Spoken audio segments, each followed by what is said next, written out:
단일화의 주사위가 던져졌다. 오세훈, 안철수, 안철수, 오세훈. 이 두 후보의 이야기 들어볼 텐데, 자, 지난주 내내 협상 결렬을 맞는데, 무엇 때문에 두 사람이 합의에 이르렀던 걸까요? 두 사람의 이야기부터 먼저 들어보시죠. 빠르면 화요일, 늦으면 수요일쯤 되면 어떻게든 단일 후보가 이제 결정이 되게 됐습니다. 단일 후보가 결정이 되면 그때부터는 한 캠프, 한 몸이 돼서 서로 도우면서 함께 뛰는 관계로 선거를 치르고 또 서울시까지 그렇게 함께 힘을 모아서 경영할 수 있는 그런 굳은 약속을 했다는 사실을 다시 한번 강조드립니다. 어떤 결과가 나오든 100% 승복하실 건지 바로 선거로 놓으실 건지. 뭐 그러면 1% 승복하고 뭐 10% 승복하고 그런 게 있습니까? 당연히 어떤 결과가 나오더라도 승복하고 함께 서로 열심히 힘을 합쳐서 반드시 야권 단일 후보가 당선되도록 하자고 두 사람이서 합의한 바 있습니다.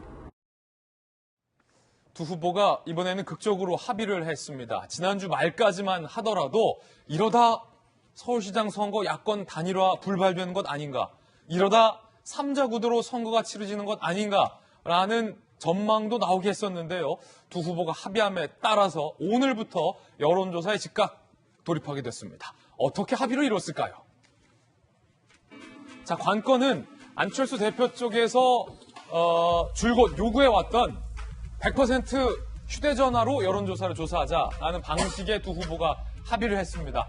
지난주까지만 하더라도 전화기에 선이 달려있냐 안 달려있냐, 몇 대가 선이 달려있냐, 요걸 두고 논란이 있었는데, 자, 안 대표가 주장했던, 안철수 후보가 요구했던 100% 무선전화, 휴대전화로 조사를 하자라는 방식의 합의를 했습니다. 그리고 누가 적합하냐, 누가 경쟁력 있냐, 사이좋게 반반씩 각자 조사해서 합치자. 업체 두 곳에서 3,200명 대상 묻기로 여론조사 오늘, 내일 시작되고요. 늦어도 모레에 단일 후보가 판가름 날 예정입니다. 자, 윤태곤 실장님, 이런 거, 이 선거 전략, 협상, 단일화 과정, 이런 거 좀 전문이신데, 아니, 어떻게 또 갑자기 이렇게 합의를 이루게 된 걸까요? 굉장히 치열하지 않았습니까? 전화기에 선이 달렸냐, 안 달렸냐 두고?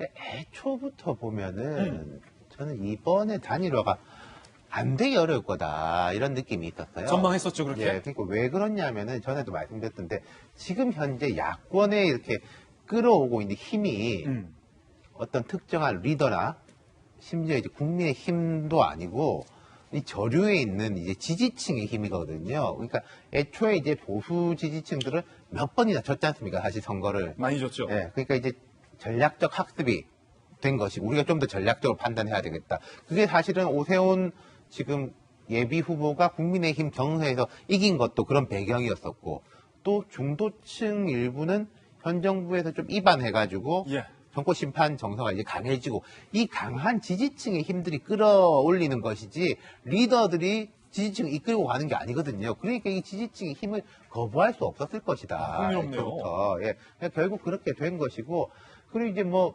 돌고 돌아가지고 적합도 반 경쟁력 반인데, 제가 이제 애초에 여기 이제 시작할 적에, 그러니까 협상을 시작할 적에 이제 그 국민의힘 쪽에 있는 뭐 분인데 이야기 들어보니까, 마지막 가면 반반 되지 않겠어? 반반 되지 않겠어? 그 반반이라는 게 적합도 경쟁력인 건데, 근데 이렇게 봐야죠. 이게 또 우리나라 사람들 반반 또 좋아하거든요. 양념반, 그러면 이제 뭐 이런 거. 아니, 생각하실 때, 기왕에 어차피 이렇게 할 거 빨리 하지 왜 이렇게 돌고 돌았냐라고 하는데, 정치라는 거는 과정도 중요하고, 그리고 그 다음에 지지층이 승복할 수 있는 거. 자, 보십시오. 지금 오세훈, 안철수, 오세훈 두 사람 모두 다 승복한다, 100%다 라고 이제 흔쾌하게 나서고 있는 거지 않습니까? 속마음은 제가 모르겠지만은. 그리고 제가 생각할 때는 지지층들도 뭐 여기서 우리가 진다고 해가지고 뭐 판 엎을 수 없다라고 온 그 과정 자체가 이제 중요하기 때문에 이렇게 왔다는 거거든요. 사실은 과학적으로 따지면요, 지금 이제 양쪽에서 오차 범위 내도 다 승복한다 이러는데, 그건 어떻게 보면 조금 말이 안 되는 거예요. 왜요? 오차 범위 내에서 승복한다라는 건 있을 수가 없는 거예요. 오차 범위 내는 누가 우위라고 과학적으로 판단을 할 수 없는 거거든요. 그렇지. 오차 범위라는 것은 누구의 승패를 정할 수 없는 거기 때문에. 그렇죠. 그렇지만은 그럼에도 불구하고 우리는 이제 승복하기로 했다라는 것은, 예를 들어서 잠깐만요. 두 후보가 만약에 여론조사 오늘 내일 돌렸는데 예컨대 오차 범위 내에 32.4 대 뭐 32.1 이렇게 나와도 네. 거기 승복하겠다 이렇게 밝힌 네. 상황이에요? 과거에도 근데 그랬었어요. 예. 근데 그렇게 한다는 거, 그 과정과 승복 자체가 어떻게 예. 보면 중요한 거거든요. 가위바위보를 하면은 너무 말이 안 되기 때문에 오차 범위 내에서라도 승복한다라고 하는 거고, 그렇게 이제 만들어낸 거고, 뭐 이제 중간 과정이 좀 안 좋은 것도 있었고 한데, 어찌됐건 25일 공식 선거 운동 시작 예. 전까지는 이렇게 만들어냈으니까, 뭐 이 정도면은 괜찮게 온 것 같아요. 야권 의미는 입장에서는. 예. 자, 윤 실장님. 지난주 내내 사실은 일각에서는 많은 이 정치 전문가들이 네. 일각에선 결국 단일 안 될 거다. 이렇게 전망하신 분들도 굉장히 후반부로 갈수록 많았는데 윤 실장님만 끝까지 저희 돌직구쇼에서 그럼에도 단일화는 될 것이다.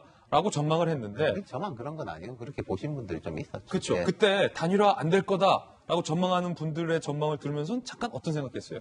짧게 묻자면. 뭐 저는 생각이 다른데라고 이제 생각을 한 거죠. 되긴 될 것 같은데라고 이제 본 거죠. 알겠습니다.